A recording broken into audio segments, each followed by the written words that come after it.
আজকে সন্ধ্যার পর থেকে একটু অন্যরকম কিছু খেতে ইচ্ছে করছিল বলে ফ্রিজ থেকে এক টুকরো চিকেন বের করে আমি কুচি কুচি করে কেটে নিয়েছি।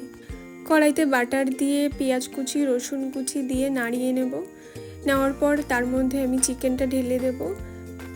চিকেনের মধ্যে স্বাদ মতো লবণ, সামান্য ব্ল্যাক পেপার দিয়ে দেব।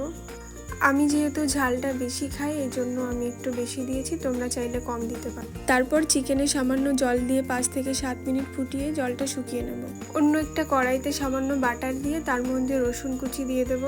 রসুনটা হালকা করে ব্রাউন করে ভেজে নিয়ে তার মধ্যে ময়দা দিয়ে দেব। ময়দাটা ভালো করে নাড়িয়ে চাড়িয়ে এবার অল্প অল্প করে আমি এর মধ্যে দুধ অ্যাড করব এবং এটা মিক্সড করে নেব।